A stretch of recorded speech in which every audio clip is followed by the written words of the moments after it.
নমস্কার কৃষক বন্ধুরা, কৃষি ও ইত্যাদি ইউটিউব চ্যানেলে সকল কৃষক বন্ধুদের নতুন বছরের শুভেচ্ছা। যে সকল কৃষক বন্ধু এই বছরে শাক আলুর চাষ করেছেন বা আগামী বছর করব বলে ভাবছেন, তাদের জন্য আজকের এই ভিডিও। বন্ধুরা, এই সময় মোটামুটি সকলেরই শাক আলু তৈরি হয়ে গেছে বা প্রায় তোলার সময় চলে এসেছে। তো এই টাইমে বিশেষ কিছু পরিচর্যার প্রয়োজন হয় না, তবুও এই সময় যে অতিরিক্ত কুয়াশার কারণে বিশেষ কিছু আপনাকে পরিচর্যা করা অবশ্যই দরকার। যে সকল কৃষক বন্ধু ভাবছেন এখন আপনার আলু তুলে ফেলবেন, তাদের এই ভিডিওটি না দেখলেও চলবে, কিন্তু যারা ভাবছেন যে কিছুদিন রাখবো বা কিছুদিন পরে আমি আলুটাকে তুলবো ভালো দাম নেওয়ার জন্য, তাদের জন্য এই ভিডিওটি একটি গুরুত্বপূর্ণ ভিডিও। তাই বলছি বন্ধুরা, ভিডিওটি স্কিপ না করে অবশ্যই দেখুন, উপকারে আসবে আপনার। বন্ধুরা, বিগত বছরগুলিতে আমরা দেখতে পেয়েছি যে এই কুয়াশা বা এর পরবর্তী সময়ে হঠাৎ আলু গাছের পাতা লাল হয়ে শুকিয়ে গেছে এবং আপনার আলু ধসা রোগে অতিরিক্ত আক্রান্ত হয়েছে। তাই যাতে আপনার আলুর পাতা লাল হয়ে শুকিয়ে না যায় বা ধসা না ধরে বা ফাঙ্গাসের আক্রমণ না হয়, তাই জন্য এই ভিডিওটি। বন্ধুরা, এই সময় প্রায় 8টা-9টা পর্যন্ত কুয়াশা থাকছে এবং দিনের বেলায় ঠিক মতন রৌদ্রু উঠছে না বললেই চলে। তো সেই ক্ষেত্রে আপনাদের যে আলু গাছ, সে আলুর পাতায় অতিরিক্ত আর্দ্রতার কারণে কুয়াশা পড়ে আলু গাছের দেখুন পাতাগুলো ভিজে থাকছে এবং সারাদিনে ঠিকমতো শুকাচ্ছে না বা জমি সবসময় আর্দ্র বা ভিজে থাকছে। সেই কারণে আপনার কিছু ফাঙ্গাসের প্রভাব পড়তে পারে। পাতার উপরে যে ফাঙ্গাসজনিত বা ধসা রোগগুলি লক্ষ্য করা যায় সেগুলি হচ্ছে ডাউনি মিলডিউ, লিফ স্পট।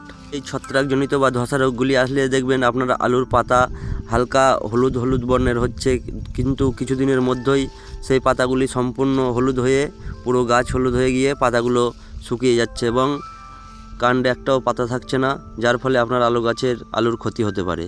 তার সঙ্গে আরেকটি রোগের লক্ষণ দেখা যায়, যেটা লিফ স্পট বলে থাকি। এই রোগের কারণে দেখবেন আপনার পাতায় ছোট ছোট ফোঁটা ফোঁটা হয়ে পোড়া পোড়া দাগ হয়ে গেছে।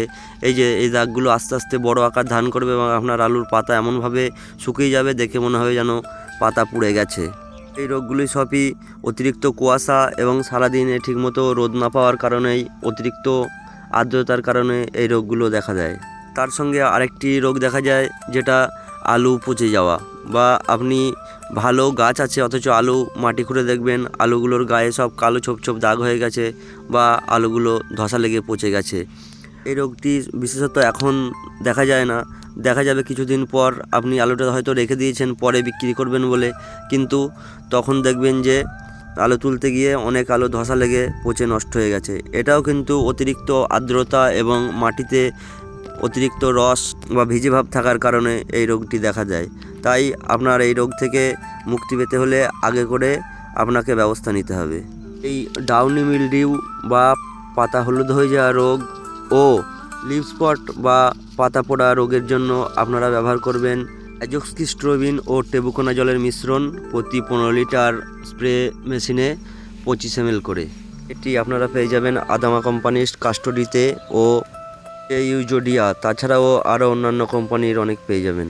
সঙ্গে স্টিকার বা আঠা অবশ্যই ব্যবহার করবেন এবং রোদ ওঠার পরে পাতা শুকিয়ে যাবে, তারপরেই আপনারা কিন্তু যে কোনো একটি স্প্রে ব্যবহার করবেন। আর মাটির নিচে আলুতে যাতে পরবর্তী সময় ধসা না লাগে বা ছত্রাকের আক্রমণ না হয়, তার জন্য এখন ব্যবহার করবেন মেটালক্সিল ম্যাঙ্কোজেব 15 লিটার স্প্রে মেশিনে 25 গ্রাম করে।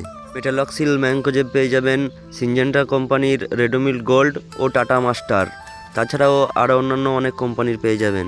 আপনাদের সুবিধার্থে আমি এই দুটো কোম্পানির নাম বললাম। 8 থেকে 10 দিন পর পর দুবার ব্যবহার করুন, দেখুন আপনার আলু গাছের যে কোনো ধসা রোগ থেকে আপনার আলু গাছ মুক্তি পেয়ে যাবে। বন্ধুরা, এই ছিল শাক আলু গাছের এই সময়কালীন পরিচর্যা। ভিডিওটি যদি ভালো লেগে থাকে অবশ্যই একটি লাইক করবেন এবং চ্যানেলটি সাবস্ক্রাইব করে পাশে থাকবেন। দেখা হবে পরবর্তী অন্য কোনো ভিডিওয়। ততক্ষণ সকলে ভালো থাকবেন, সুস্থ থাকবেন। নমস্কার।